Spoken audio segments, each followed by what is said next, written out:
الرحمن علم القرآن خلق الإنسان علمه البيان الشمس والقمر بحسبان. Masjid Jamiatul Khair, satu-satunya masjid yang terletak di pinggir jalan Malengkeri Raya, Kota Makassar. Di masjid ini dikelola beberapa program pendidikan. Salah satu di antaranya adalah kajian Al-Quran. Pengajian Al-Quran yang dilaksanakan secara rutin pada setiap Jumat malam antara Maghrib dan Isya diikuti oleh sekelompok kecil jemaah, terutama para pengurus masjid. Setiap jemaah bisa bergabung, mendengarkan, bertanya, atau mengungkapkan pendapat berkaitan ayat-ayat yang dibahas.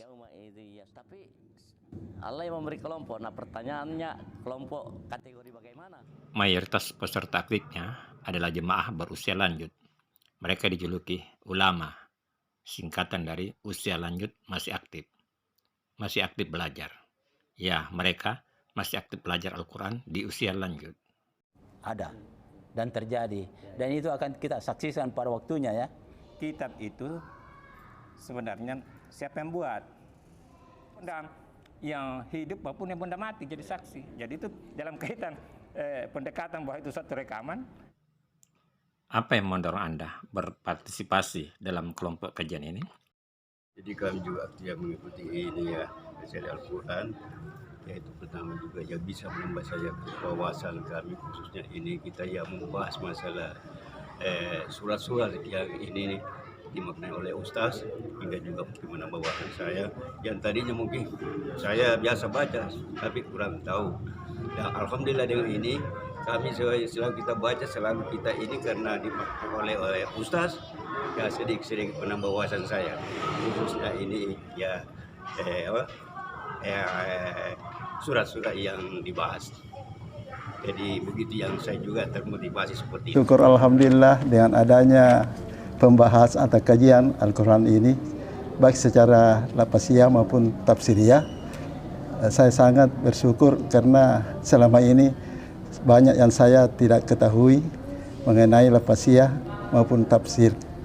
Oleh sebab itu saya termotivasi untuk lebih mendalami secara lapasiyah dan tafsiriyah sehingga bisa meningkatkan keimanan kami atau bisa menjadi orang yang bertakwa, insyaallah.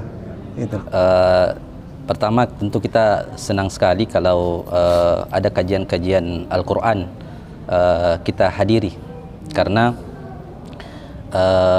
Al-Quran itu adalah peta kebahagiaan, peta menuju kebahagiaan.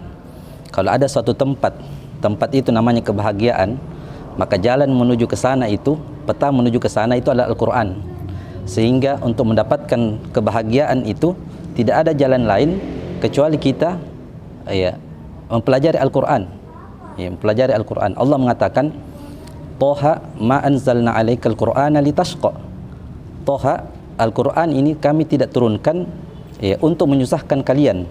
Dalam berbagai tafsir disebutkan bahwa Al-Quran ini kami tidak turunkan kecuali untuk menjadikan kalian bahagia. Ya, dalam ayat yang lain disebutkan, wa man a'rada an dzikri fa inna lahu ma'isyatan dhanka. Barang siapa yang berpaling dari Al-Quran, dari belajar Al-Quran, dari mentadabburi Al-Quran, maka baginya penghidupan yang sempit. Penghidupan yang sempit maksudnya di sini adalah hati yang sempit. Ya, jadi walaupun dia kaya, kalau dia tidak mengamalkan Al-Quran, mengamalkan poin-poin apa-apa yang terdapat di dalam Al-Quran, maka hatinya menjadi sempit. Maka banyak kita lihat orang, dia kaya tetapi dia sering kita lihat susah orangnya, karena mungkin dia tidak mengamalkan apa-apa yang terdapat dalam Al-Quran. Salah satu yang menarik bagi saya adalah dinamikanya. Dinamika dari pertemuan kita ini ada gaya tersendiri, ya. Gaya tersendiri ini saya melihat siapa saja diberi kesempatan sesuai dengan pengetahuannya yang terkait dengan ayat-ayat atau surah yang kita bahas. Nah, alhamdulillah Pak Ustaz tidak kelihatan ada egoisme begitu ya untuk membahas sendiri, tetapi alhamdulillah menghargai seluruh pendapat ya, dan kita juga terpancing untuk membaca-baca sebelumnya. Wah, apa yang mau dibahas ya, sehingga ketidakmonotonan inilah yang membuat kita salah satu yang menarik.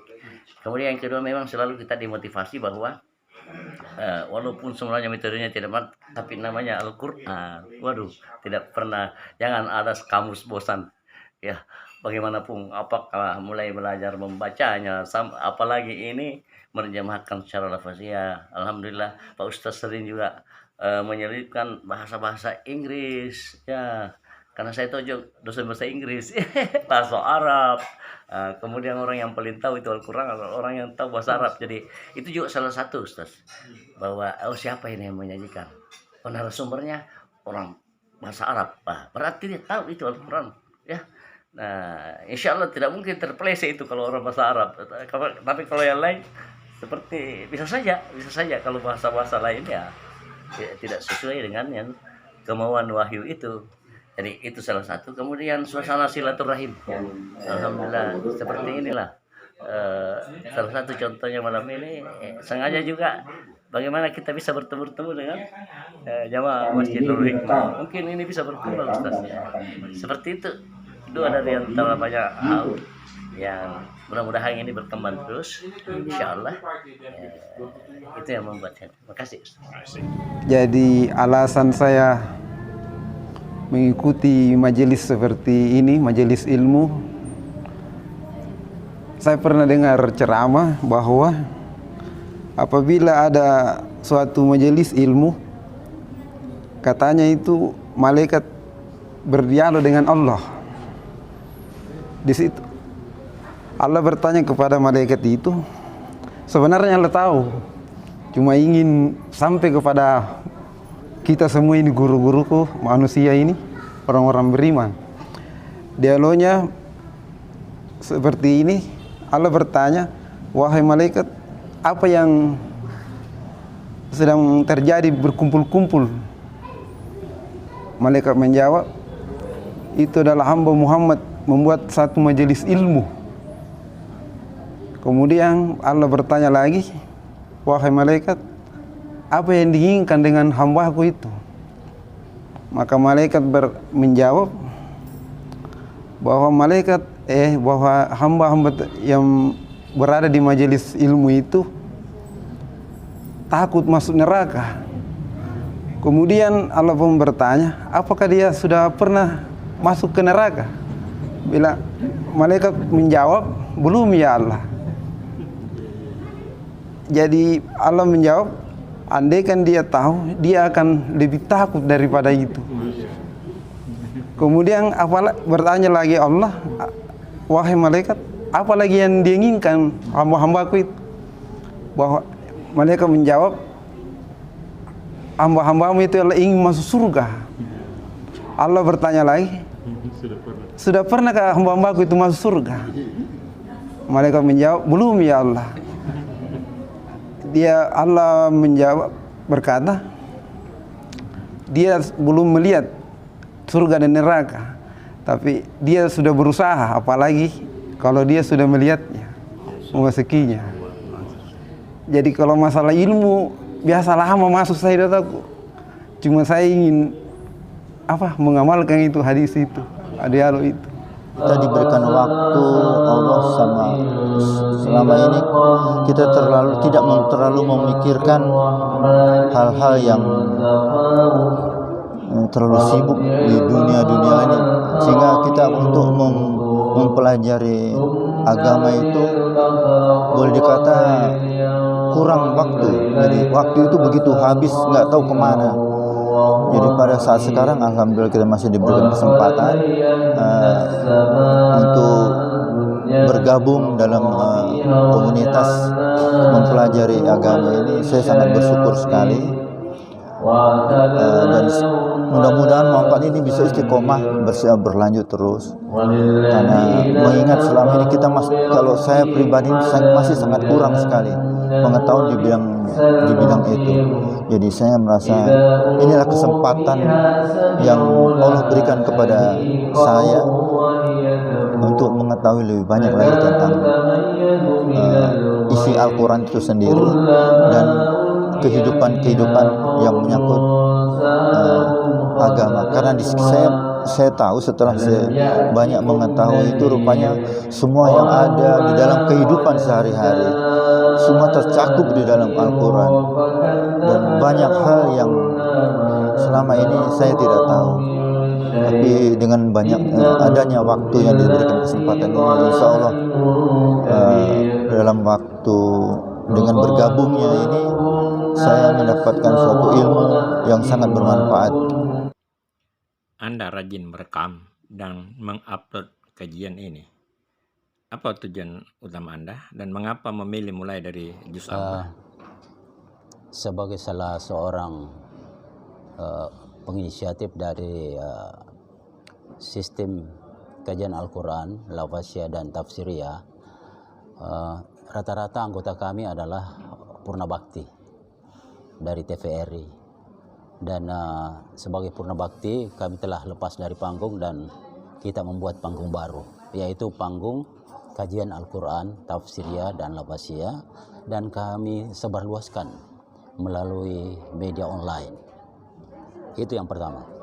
Yang kedua, ini merupakan tanda syukur kita sebagai seorang pensiunan masih mempunyai waktu dan diberikan kesempatan oleh Allah Subhanahu wa taala dalam era digitalisasi seperti sekarang ini. Di era kami adalah era analog, di mana ide-ide kami itu banyak terbentur pada persoalan-persoalan teknologi, teknik produksi. Tapi sekarang ini dunianya luar biasa. Semua ide dapat kita aplikasikan dalam fasilitas-fasilitas teknologi itu. Dengan demikian kami benar-benar merasa bersyukur. Kemudian hal lain bahwa kami memulai kegiatan ini dengan berawal dari juz amma. Karena kami berpikir bahwa juz amma itu adalah surah-surah yang diturunkan di Mekah, merupakan inti daripada agama ini. Artinya menyangkut keyakinan akan keesaan Allah Subhanahu wa taala ada di sana. Dengan demikian surat juz amma ini menjadi salah satu poin yang penting untuk kita sebarluaskan kepada umat dan seluruh warganet sehingga tersebar kemana-mana. Itulah antara lain yang menjadi pertimbangan mengapa kami membuat saluran ini sebagai salah satu saluran pengabdian kepada bangsa, umat, dan negara ini. Di usia yang semakin lanjut, mereka semakin berusaha memaknai hidup, belajar, dan berbagi pengetahuan dari salah satu warisan Rasulullah Muhammad SAW, Al-Quran Karim. Sabda Rasulullah Muhammad SAW, sebaik-baik di antara kamu adalah yang belajar Al-Quran dan mengajarkannya.